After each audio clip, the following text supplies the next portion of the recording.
Nous allons donc reprendre notre sélection pour cette semaine. Bonjour Bersaïd, bonjour à toutes et à tous. Donc nous avons retenu pour vous le protocole d'objectifs et de moyens contre la vie chère. Est-ce que ça sonne la fin de la mobilisation? Le RPAC appelle à poursuivre la mobilisation contre la vie chère. Et puis liquidation et démantèlement de l'hôtel Batelière. Les salariés restent sur le carreau avec en dernier titre la mobilisation des lycéens de Bellevue pour de meilleures conditions de travail. Le protocole d'objectifs et de moyens contre la vie chère sonne-t-elle la fin de la mobilisation?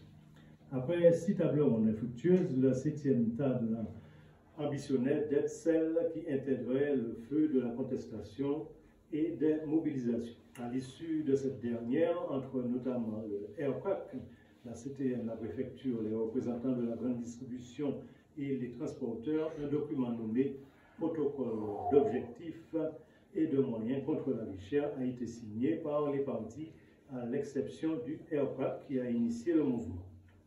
L'effort tangible reste celui de la CTN qui a consenti une exonération de 54 familles de produits importés. L'État et la grande distribution se sont contentés de promettre. Le premier propose entre autres un taux de 0% de TVA sur 69 familles de produits importés, tandis que les représentants de la grande distribution déclarent qu'ils vont répercuter ces baisses de la fiscalité. Ils se sont donc donnés pour objectif de ne pas dépasser un différentiel de prix compris dans un intervalle de 5 à 25% entre les prix moyens pratiqués en France et ceux pratiqués en Martinique. Le RPAC dénonce le différentiel de prix retenu qui pour lui reste trop élevé et exige que plus de 40 000 références soient concernées par la baisse des prix et non pas les quelques 6 000 produits alimentaires de première nécessité retenus par le protocole. Les organisations politiques, syndicales et associatives qui se sont aussi mobilisées dans cette lutte contre la vie chère ne sont pas non plus satisfaits du protocole signé qui, selon elles, ne vise qu'une partie de la problématique. Les députés Béatrice Bellé, Marcelin Nadeau et Jean-Philippe Milon se sont réunis en conférence de presse le vendredi 18 juin 2024 pour pointer du doigt les faiblesses du protocole signé qui sanctionne des promesses provenant de la grande distribution et notamment de l'État qui devrait transcrire ces promesses en texte de loi, ce qui est loin d'être fait. Ils soulignent leur désaccord avec le RPAC sur la baisse brutale de 40 000 produits de l'alimentaire importé qui pourrait concurrencer, voire sceller le destin de la production locale sans effectuer au préalable une étude d'impact. Le protocole signé le mercredi 16 octobre est loin d'atteindre son objectif d'apaiser la situation, ce qui était à tout le moins prévisible, vu que l'initiateur du mouvement et les forces mobilisées autour n'y trouvent pas leur compte. Le RPAC appelle à la mobilisation contre la vie chère. Le RPAC, sorti fortement déçu des négociations sur la vie chère, avait appelé la population à un meeting au stade de Dillon hier, samedi 19 octobre, à 10 h pour faire le point et décider de la suite à donner à la mobilisation. Ce sont plus de 1000 personnes vêtues de rouge qui ont répondu à l'appel du RPAC soutenu par le chanteur Kalash et qui ont validé la poursuite de la mobilisation avec un blocage général dès demain, lundi 21 octobre.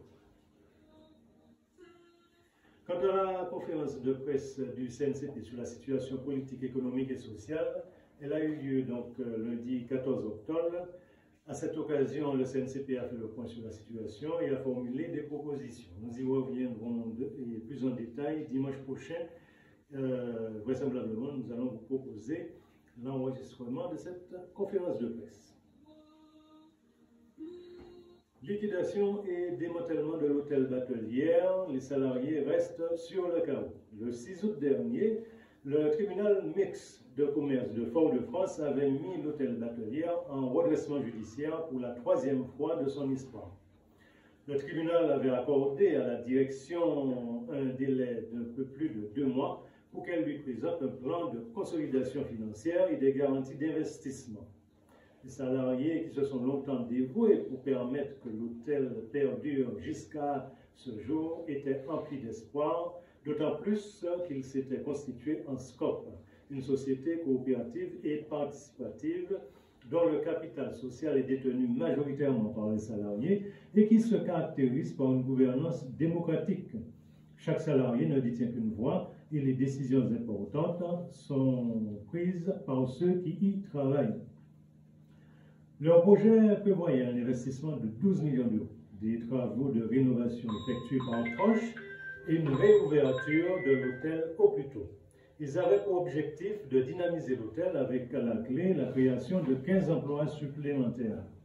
Les salariés espéraient que leur projet serait retenu pour que soient préservés leur emploi et leur outil de travail. Outre l'offre des salariés, deux autres offres de cession étaient en présence. Celle de la société hôtelière Kaokera qui propose de racheter tout le complexe hôtelier de la Batelière pour la somme de 1 million d'euros sans reprendre des salariés, et celle de la centre Casbat du groupe Cogit, propriétaire du casino Batelière Plaza voisin, qui envisage simplement de racheter une partie du terrain pour la somme de 3 millions d'euros. À l'audience du lundi 14 octobre, le tribunal mixte de commerce de Fort-de-France a eu à entendre le plan de continuation proposé par les actionnaires de l'hôtel Batelière qui entendaient défendre leur demande de prolongation de la période d'observation et leur proposition de reprise de l'activité au mois de décembre, période de la haute saison. Les trois offres de reprise ont été également exposées au tribunal et la société hôtelière Kaokera et la salle Casbat du groupe Cogit n'ont pas exclu de fusionner leur offre. L'affaire a été mise en délibéré au vendredi 18 octobre. À cette audience, le tribunal a tranché et a décidé la liquidation et le démantèlement de l'hôtel Batelière en choisissant l'offre commune Cogit Kaokera.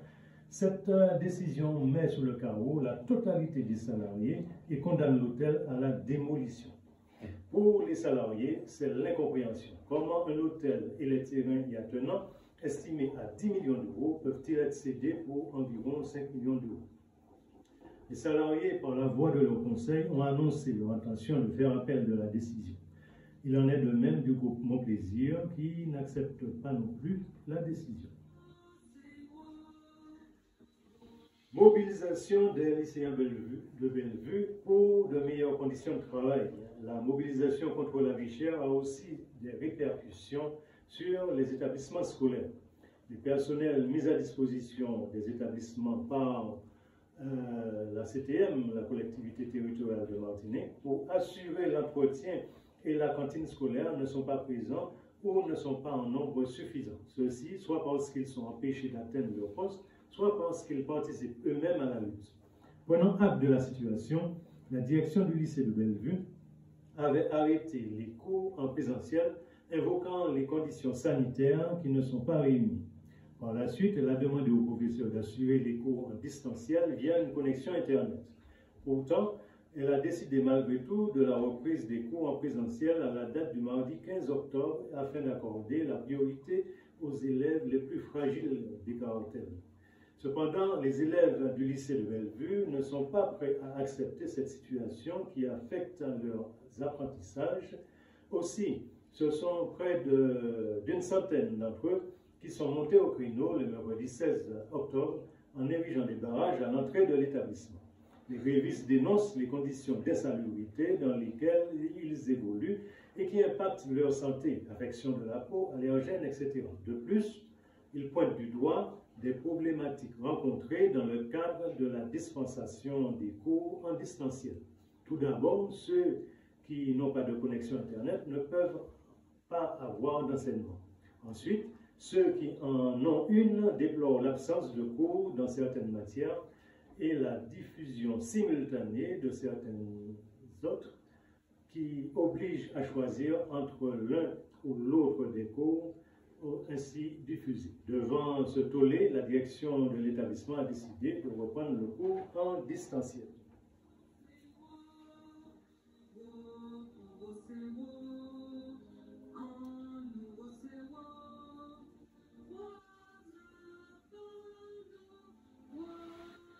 Nous terminons ici donc notre sélection d'informations pour cette semaine.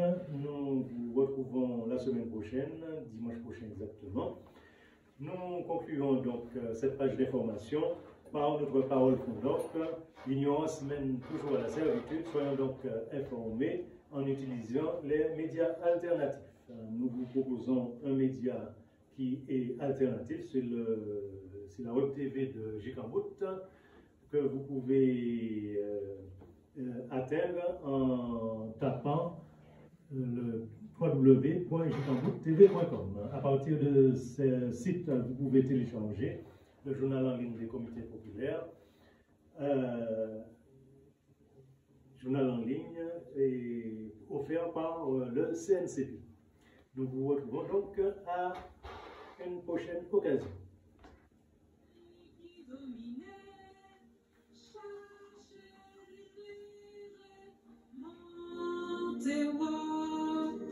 Whoa.